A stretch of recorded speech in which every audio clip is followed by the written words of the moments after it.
Hey everybody, bring you on back with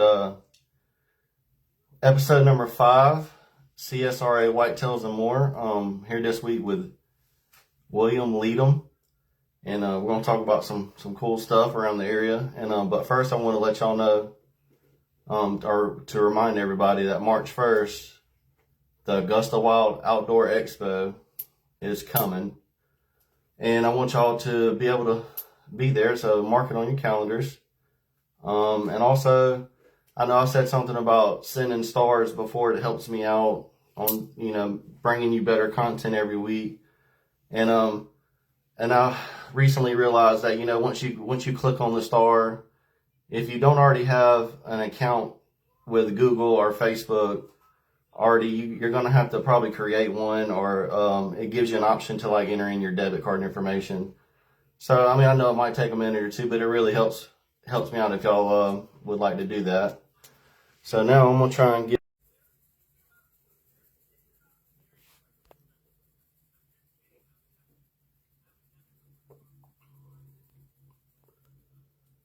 Let's see here.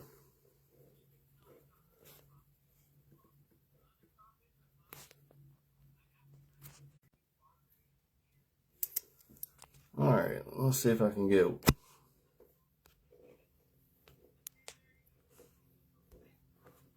William on here.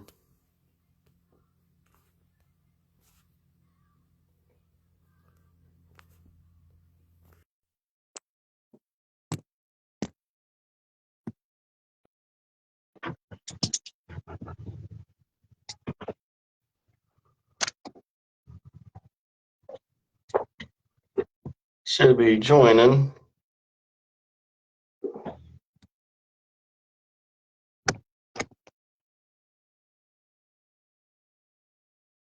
All right, let's try this again. Try that one more time. That's seeing your invite. You hear me, William?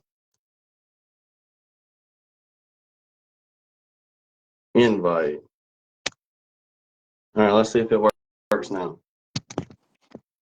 There we go. Am I good? Can you see me?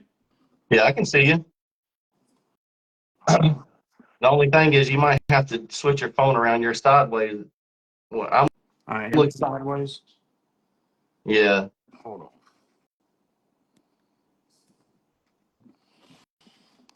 Let me see this.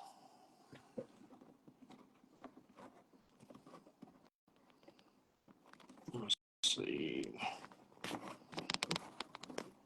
Oh, Yeah, if you can do it like that, that'll be great. this right here? Yeah. Let me see. We good? Yeah, I'm good. Yeah, I can see you. So Okay, we should good be deal. pretty good. What's up, man? Good, good. What's going on with you? You doing all right today? Yes, sir. Yes, sir. How are you? I'm good, man. Good. Thanks Um, for having me on. oh man, you're welcome, man. I couldn't wait to talk to you. So basically, man, we just each week I try to have somebody on locally, just to shine a light on the area. I like getting everybody that follows me, getting their perspective on different things, how their season went, hunting tactics you used, just little stuff like that. So, I look forward to hearing about your season. How did your season go this year? So this season, it actually was it was, I guess, mediocre to say the best. So that hurricane coming through, I know a lot of people say, well, it really didn't affect us, all that. But me hunting public land, hunting, the property that I hunt, Uh-huh. it took a toll on it. I mean, it really did. Even like the private landowners on the neighboring properties, next to the public land. I mean, it was all the same. And the tracks I hunt, they got pretty much demolished. I mean, they really Yeah. did. And I mean, the deer are still there. Don't get me wrong. But it's just you're gonna have to adapt with it. I mean, some of the areas that I've kind of cut my teeth on, they'll probably never look the same. Yeah. And at least in my lifetime, I don't see it happening. Yeah. But I mean, also it created a lot of new, a lot of new bedding areas, a lot of just a lot of brush. I mean, you name it, it's there now. You just kind of got to adapt with it. And this season, I kind of had a hard time doing that. Next season, I'm hoping for a little bit better. Yeah. And like I said, I mainly hunt. You and I spoke earlier this week. Yeah. I mainly hunt a lot of public land, a lot of federal land, a lot of core land, stuff like that. Yeah. But and a lot of it got hammered pretty bad. But I've still had deer on camera. You just kind of got to adapt with it. But um, Did you just not see? Did you not see any shooter bucks at all, or what was the? no, I didn't see one shooter. I mean, I didn't. And like I said, I had a couple of good ones on camera, Uh-huh. but I didn't see them. I mean, Yeah.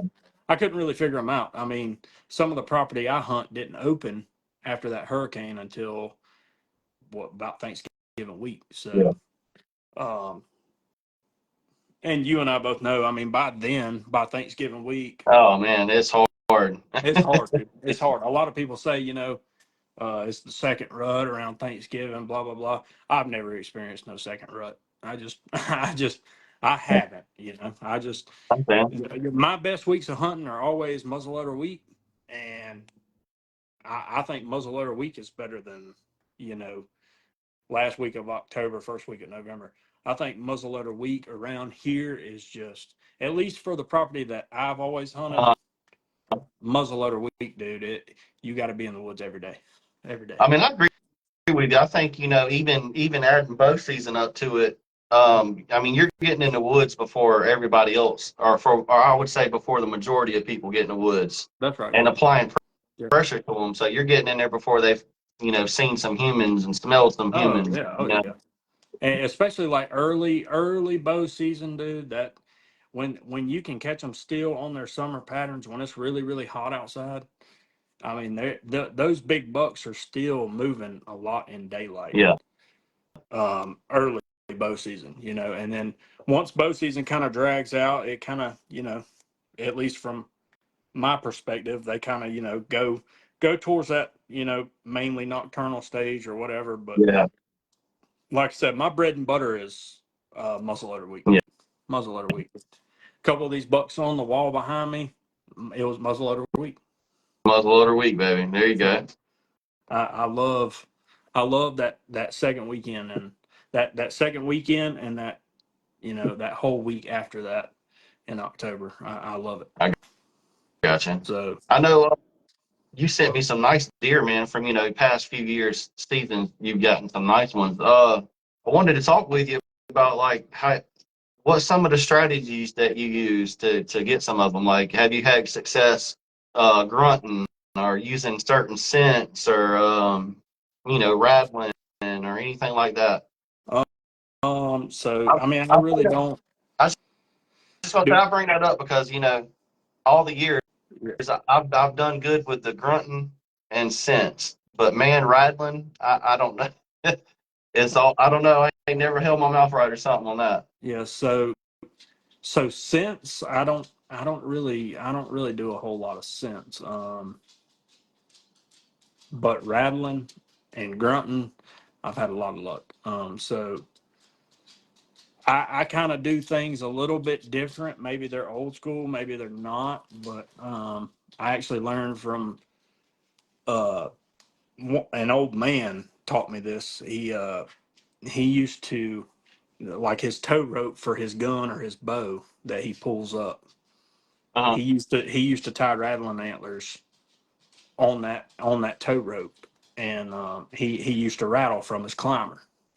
And he was like, well, I mean, he was like, those 4-year olds, those 5-year old bucks that you're trying to kill, you know, do you think if one's 100, 150, 200 yards out, do you think he can hear you in a tree 20 foot up? Because I mean, using climbers, we and hunting public land, we climb like we get way up there, and It's so funny you said that. I always wondered that myself. yeah, no, I mean, so and I used to not do it. I used to just I bought black racks, the little black rack gimmick Yeah. thing. I mean, and they might work for some people, and that's fine. But once I started tying two rattling antlers, you can even use three. But once I started tying rattling antlers to my tow rope and just sitting there on the side of my climber, or even if I'm hunting like back here behind my house, we got a 2-man ladder stand. Even if I tie it to the 2-man ladder stand and I just shake it, I mean, it just seems like it just brings them in, dude. I'm telling you, and especially like I said, that muzzleloader Uh, week to opening weekend of rifle season, you do that, and it's just like I don't know, they just come running. I mean, it's That's just awesome, man. well, I've rattled in little 4 pointers, little 1.5-year-old bucks to some 4.5-year-old bucks that are behind me. I mean, Yeah, it just it really works. And I very, I very seldom use a grunt call, but occasionally I will throw some grunts in yeah, yeah. while I'm shaking the rope. I will do that, but I very seldom use a grunt call, really. I Um, got you. but I mean, once that, once probably, I'll say I'll do that probably until the maybe first 2 weeks of November, and then after that, I don't use any calls. Yeah, I just sit there. I just sit there. that's kind of how I do too. Yeah, I feel like Yeah. they've heard a lot and pressure and stuff by Oh then yeah. too. Oh yeah. Yeah, Oh yeah. For sure. I can remember one time when I jumped up a buck one time walking to a spot and I don't know something told me to crouch down and grunt real quick and I did. I crouched down and I hit it, bro, a couple That's grunts, right. and I was actually able to draw him back to me after I spooked him up and I was able to get him. Yeah. Um, but other than a couple other times, I have had success grunting a couple times, but the rattling, I'm I'm a big over for that one, man. That's why I wanted to ask you what your little secrets was, and I thought that was pretty cool when you told me about the just sitting there jiggling it from the stand. That's That's right. pretty neat. That's And right. Yep. like you said, all the sound sounds like it's coming from the ground, not up high. Oh yeah. I mean, obviously, like I said, I hunting public land and stuff like that. I mean, those bucks that you're after, they don't get old by being stupid. Yeah, So I very true. I don't know. I mean, I seen it work once, and it sold me.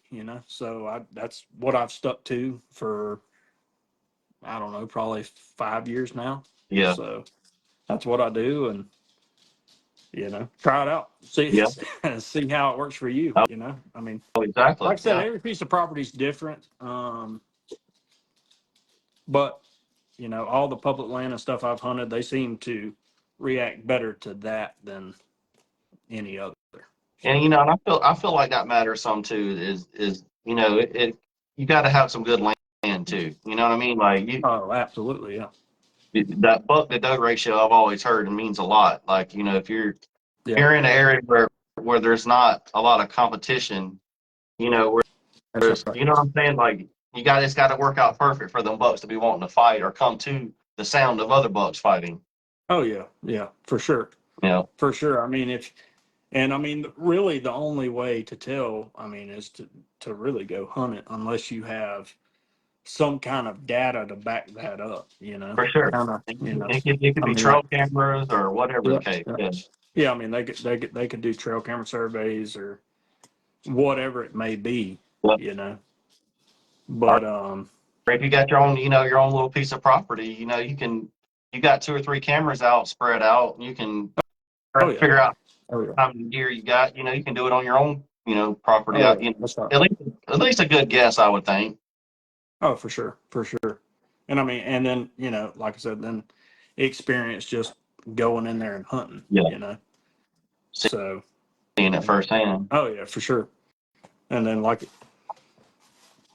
uh, uh, I use my phone a lot. Like I use, I e-scout a lot. I can pretty much break down a piece of property. Say you have 300 acres. I could go on my phone and I'll try to break down a piece of property and Uh-huh.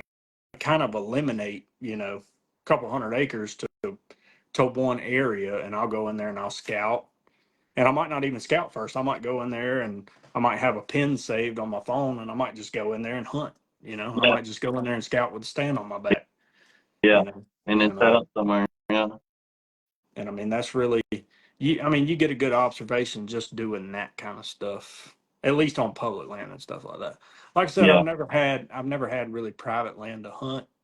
I have hunted some private land, but I never really had access, like free range to private land. I always hunted private land with my buddies, like they were in clubs and stuff like that. But Yeah.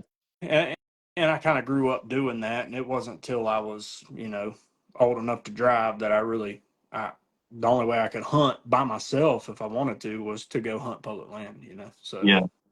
um, What would you say would be some, like, maybe some do's or some don'ts for public land if you had any advice to give? um, like I said, some do's would be don't go on don't go on these social media pages asking for help, because Yeah. Yeah. nobody's going to help you. you know Hey, they're just not. I mean, Yeah. Oh, you see it all the time on like WMA pages and stuff like that. Nobody's going to help you. no, There's no, nobody no. going to help you. So I mean, some do's would be do as much scouting as you can with a laptop, with your phone, with a computer. Um, Pull up the aerial maps, and like I said, just do some eliminating if you can. If you think a deer's like a bedding area would be here, Yeah. pin it. Drop a pin, go out there, ride around, get out of the truck, and scout, and just walk in there and just see. And I would say, um, just doing a whole lot of that. I mean, you'll have a lot of luck just doing that. Yeah. You really will. You'll find some really good spots just kind of doing that. And I don't go off of topo a whole lot, not around here. Yeah. But I do look at like the lines and stuff like that. But I mean, we're kind of flat. Yeah. I mean, relatively, I would think. But I mean, you can pull up like topo lines and stuff like that, and look at like little ridges and all that. I do that some, but like I hunt a lot around water. Okay. Um, and those deer typically tend to bed on little peninsulas and surrounded by water. So you can kind of go in there and kind of self eliminate a lot of property, Yeah. especially early season, early bow season. Um, I mean, you can eliminate a ton just by going on your phone. And then you got to hope and pray that after all that hard work you did on public, that Dan from up the road don't come walk right up past you. And Yeah, yeah. I mean, and it happens a lot. yeah, It happens. it has happened to me It too, man. happens It's to the best of us. I mean, yeah, and everybody says, well, you got to get off the road and go 2.5 miles. You ain't got to do that. He'll do that too. I mean, there are people out there that will do it. yeah. You know, I've you always got to. I've always kind of been like that. I've always tried to go where I know other people won't go because I feel like that's where I'm going to have the best luck at. Yeah, for sure. And a lot of it's like little nooks and cranny, like Yeah, little cookie crumb places that just people drive right by. I mean, people will be driving right by it. It might be like an old, early 1900s homestead or yeah. something like that, or a home place, but Well, and just like people drive right by it every day, or every other day, well, just like we and talk about the Atlanta suburbs and how great the hunting is up there, and these deer are in some of these people's backyards or right next to a street or a highway, and that's you right. you Right. wouldn't think nothing of it, you know? Yeah, for sure. I mean, You know, a white-tailed deer can pretty much live anywhere Yeah, where there's, you know, any kind of woods, any kind of, you know, they can live anywhere. So a lot of it on public land is little nook and crannies, and it might be right off side of a road. It might be right off side of a WMA road. You don't have to go 3 miles that's true. to get True. away from all the people, because there are some people that are going that far, Yeah, you know? So even if you go that far, you might see ribbons, you might see bright eyes, you know, all kinds of exactly. stuff. So, I mean, some don'ts I think would be, you know, if you drive up on like a vehicle parked somewhere and it's, you know, after daylight, you know, 7:15, 7:30, 8 o'clock, don't keep driving. Just turn around and go somewhere else.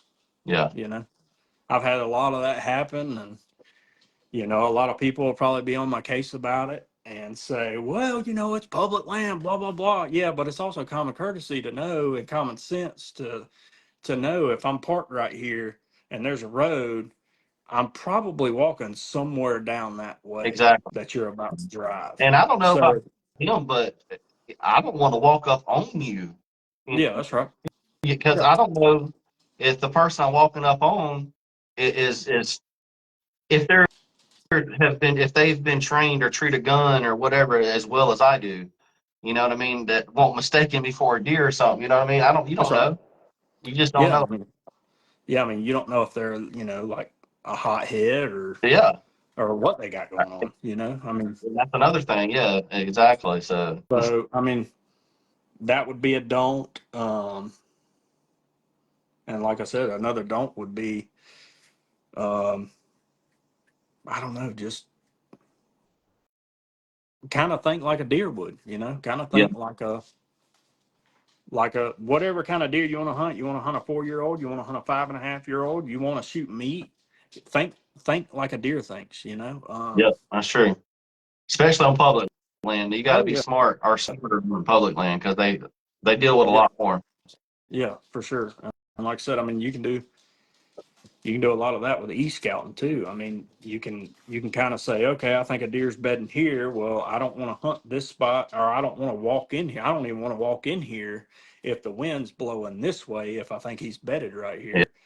yeah. Um, so you wait for the right wind, you go in there, and a lot of people have always said on public land, um, you know, your best chances are the very first time you ever walk in there. And that's 100% correct, I think. You know, I think, yeah, I mean, you can do it on your phone, and I've done it on my phone. I've walked in there, or I've had a buddy send me a pin.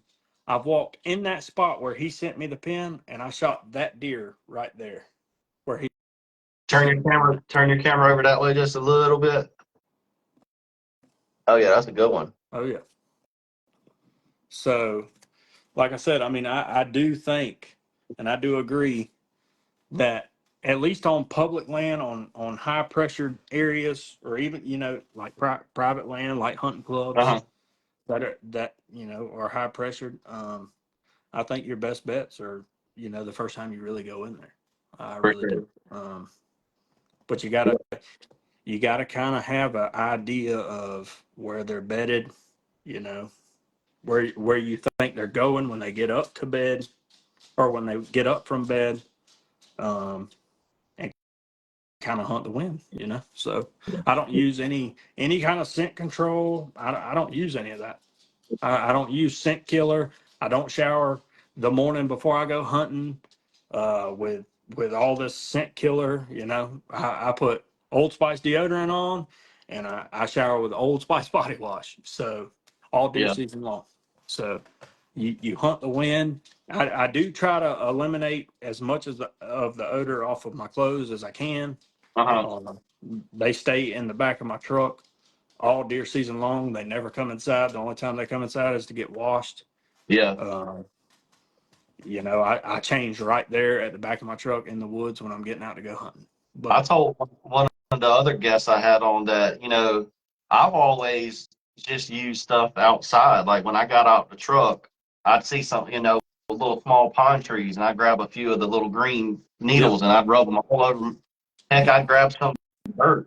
and rub dirt on just stuff That's like right. that. Like, Yeah. I'll go out and I'll cut like little pine sapling limbs off, and I'll put them in my little tote that yeah, I use yeah, for camouflage. I'll do that all season long, and I'll leave my yep, camouflage in there with all that stuff. And like I said, I try to eliminate odor off of my clothes as yeah. best as I can, but I'm not going to Walmart or Cabela's and buying this whole thing of laundry detergent, and I'm not doing all that. Well, I'm not. for anyone that thinks you have to, you can look behind me and you can look behind him. See Yeah. that you don't have to have all that stuff because No, I've never used it really either, man. no, you really don't. I mean, just kind of knowing where the deer are and knowing where your wind needs to be, and For sure. you'll have a lot better luck doing that. Man, So I can remember stories my grandfather told me where he would be having a cigarette in his mouth and absolutely. and killed nice ones. Oh yeah, absolutely. You know, I know the scent industry don't want to really hear about this right now. no, they don't. They don't. But I mean, yeah, like I said, and there's some, diehard like John Eberhart. He's got like 30 something bucks in the Michigan State record books, all from public land. He's like diehard scent killer. Like you have to do Yeah. all this just to kill a deer. And not in Georgia, you don't. You don't have to in Georgia. I'm gonna tell you that right now. Yeah. You don't. But um, and like I said, I mean, and then you got Dan Infalt, who's kind of like us. I mean, he Yeah. he don't he don't do any of that stuff. He hunts the wind. He swears by hunting the wind, and that's kind of what I've always gone off of. Yeah. And I've gained a lot of, at least knowledge for public land and stuff like that from guys like him. Yeah. I mean, just watching videos and stuff. Watching how other people do it. Yeah. Yeah, I'm not from like a hunting family. My dad never hunted. I had one uncle that hunted deer pretty religiously, but other than that, I'm not. None of my family really hunted, You so I, had to kind I, of. I really didn't get into hunting until I was about 14 years old, and that was from my next door neighbor. He used to go all the time, so I started going with him. So Well, I I'm not I'm not from a hunting background, shot but shout out to the neighbor because I mean, hey, you came that's a right. long way. That's right. So Heck yeah. So we talked about some deer hunting, man. Do you like to fish? Do you duck hunt, turkey hunt, all that other that's stuff? I kind of do a little bit of it all. I love to bass fish. I love to duck hunt. Uh, Um, but I kind of do a little bit of it all. I love to turkey hunt. I wouldn't say, I'm a die-hard turkey hunter. So I actually I coach my 11-year-old's travel baseball team, and we kind of, it's kind of full swing yeah, around turkey season, So I don't yeah. get to go turkey hunting the last few years, anyways, as much as I used to. Um, but yeah, I love it all. I love turkey hunting. I love duck hunting. I'm a huge duck hunter. I got two ducks right there, and I got a duck right here above my head. So What kind of ducks are they? I got two canvasbacks and a Drake pintail. I've I've I've been on many out of state duck hunts. Awesome. So um, I used to be really big into that, but I don't. I'm a deer hunter, man. I love deer hunting. Like I love it. It's just Yeah. something about it. I love it. I love bow hunting. I love gun hunting. I just love deer hunting. So I'm um, always trying to get my daughter amped up about going because I'm thinking this next year she'll be about ready to start going with me. And I always tell her, I said, baby, it's nothing like being sitting there and you hear them steps, them footsteps, that that's right. walk, and it just gets you going, man. Every time, I don't care how long you've Yeah. been doing it. Oh, I love it, dude. I love it. Like I said, when I'll take my 11-year-old, and we'll go, and he's done got to the point where he, Cole, he's been trying to, kill a good buck, and he's been letting them walk. So he actually let quite a few deer walk this past season. And I love taking him, dude. I love it. And That's good discipline from an 11-year-old to oh let yeah, deer he walk. he killed his first when I think he was 8 years old, and I think he's killed 8 now or 9 now. Yeah, But he's at the point where he sees what I have on trail camera, and you getting know excited. yeah. So we were sitting actually back behind my house, and a 2.5-year-old, really pretty racked 8-pointer came in there, and he let him walk. I mean, and I told him, I was like, dude, if you want to shoot him, shoot him. I don't care. And real pretty symmetrical little rack. He'll be a really good buck in about 3 years. But he let him walk, and I was like, I was Yeah, stunned. And he was like, I don't. He told me right there. He was like, I don't want to shoot him. I want to shoot that big 11-pointer that we got back here. yep, And that just that right there that kind of makes everything worthwhile for me. for sure. Yeah, I want to pass it down to my kids. I've shot deer. I've shot enough deer. I like taking him, and I have a 5-year-old.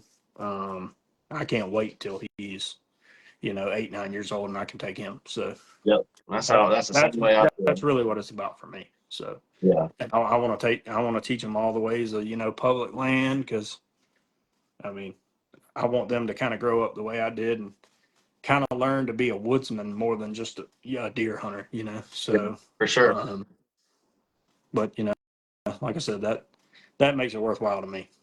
So Yep, I agree totally, man. It ain't nothing like taking the kids, oh yeah, nothing like it. getting them involved. I've been able to enjoy a lot of pictures sent in this season, man, of a lot of kids. It's awesome seeing it. Yeah, for sure. For sure. I love seeing it. I love seeing the kids. I love seeing the women in there. I love it. Seeing everybody in the outdoors. I know I love it, man. I hope to have some kind of like big buck contest or something for like the youth and all that too. I'm working on that for this coming up next season. Yeah, that'll So be sweet, man. That'll be I sweet. know. I think have like a youth division or something like that. Yeah. I don't know. Yeah. It's in the works. I'm gonna get something going. Yeah. Yeah. You have some good ideas, man. This was the best idea I've seen in a while around here. We don't have anything like this around here, so And I appreciate that, man. yeah. That's what got my wheels turning. Was like, we don't have nothing like this, and No. if it gives everybody a chance to sit back, turn off the TV, turn on Facebook Live. Let's hear some hunting stuff, from the Yeah. area. Yeah, for Shine, sure. shine a light on some local businesses and just stuff like that. Absolutely. Absolutely. 100%. So You got any? Do you awesome. have any shout outs you'd like to give to any businesses or anybody you want to give a shout Uh, out to? Anything? I didn't know if you had a buddy that owns a outdoor company or anything like that, or no, not really. I mean, shout out to my wife for putting up with me for boom, all these man, years. you know exactly what to say. Yeah, exactly. So she kind of knew before getting into it, but Yeah, for shout sure. out to her for dealing with me, especially, during, like I said, during October, November. So Oh man, I do. Yeah, I respect her for that. I know that's right. So We try to stay in the woods during them times. absolutely. Absolutely. Especially. I use all my vacation pretty much for those times. So, Yeah, there you go. Heck yeah, so man. Anything else you would like to shine a light on or anything you want to talk about that we didn't touch on? no, I mean, I think that pretty much covers it, don't it? Yeah. What do you think? No, I think so. I wanted to shine a light on all the public land and do's and don'ts, all that, and I think we touched on it pretty good. Yeah. I wanted the audience to hear about definitely about the way you rattle and all that. I thought that was really cool. Yeah. Like I said, I mean, it doesn't hurt to at least try it. Yeah, So I found success with doing it, at least around our area. Hopefully some more try it. Hopefully some more watch and try it. Like I said, at least try it. Give it a try. yeah. I mean, what's the worst that can happen? So I know. I wanted to say this. I think, and I want to see if you agree with me. I think, if you ever look into Georgia Outdoor News magazines, they always have like the counties highlighted, like this county right here is in like blue is trophy buck area, or this county, you know what I'm talking about? Yeah, This county's yeah, on the up and coming and it's okay. yeah. Right, Less right, right. likely. Like the You bit, see like that? the buck hot areas. Yeah, yeah. Yeah. I mean, I think Richmond County doesn't get enough. I know it's not a crazy, I mean, it's certain spots where there's land, but I think Richmond and Columbia County do have some big bucks in No, them that they do. Yeah, they do. it doesn't get enough recognition, because I've seen some really big bucks get sent in from even Columbia County, and I know years past in the Georgia Outdoor News magazine, it was in like the least likely area to kill a big buck, and I don't know, man. What do you think? Yeah. Uh, that there's big deer around here. I mean, Richmond County, Columbia County, McDuffie County, McDuffie? Lincoln County. All we all know Burke County because of all the farmland and stuff. But Yeah, those counties they got some big deer. I mean, Richmond County right here, yeah, all that's of what them, I'm saying. Yeah, every one of them. So, um, no, there's some big deer, and like I said, they're right under people's noses that don't know about them. for sure. And yeah, there's some big deer. So I just want. if you're hunting private land, if you're hunting public land in Columbia County and Richmond County and Lincoln County, don't get discouraged. They're Oh, there. they are there for sure. They're Yeah. there for sure. So that's pretty much all I can say. I mean, they're there. I I got a want. wall behind me that kind of Yeah, tells you they're there. yeah. So I just want to mention. and they're not the biggest deer in the world. There's 15-inch deer right there. But Yeah. Richmond County, they got some good deer. I think the Richmond County record's 176, 175. That's a Yeah. monster. Yeah. A I mean, that's a trophy class deer for pretty much anywhere in the country. Yep. So, and I mean, and that was killed right here in Richmond County. So, um, but yeah, Columbia County too. Columbia County's got, you know, some big deer, and there's deer in Columbia County that get killed every year off of private land that are, really Huge. good deer, Yeah. 130-inch, 140-inch deer, and Yeah. that's a big deer. Yeah. 100. I don't ever want to see the day where I'll let 120-inch deer walk. I'm not 125-inch deer walk. So 130, 140. That's a monster, you know. So Man. no, they're here and they're right under people's noses. Like I said, get on your phone, you, try to eliminate, find a spot, wait for the right.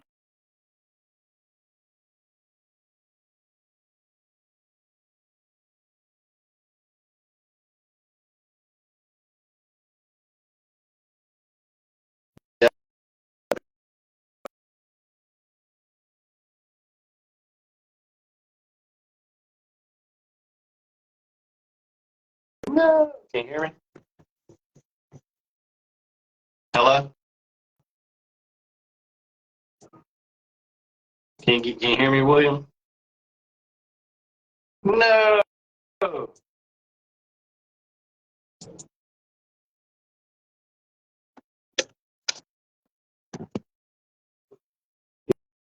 need to drop your boy some pins, William, if you can still hear me.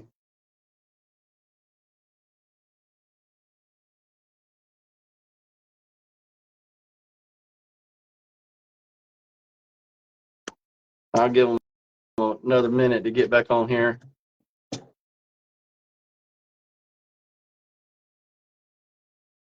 So he's having some technical difficulties.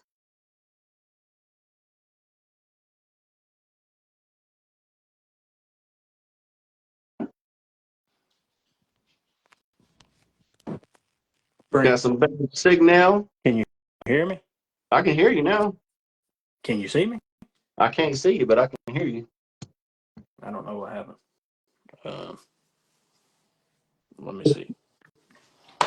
You can't hear me? I mean, you can't see me? I can't see you now. I can hear you though. I don't know what happened. You kind of were freezing and Yeah. it just cut off. Let me see.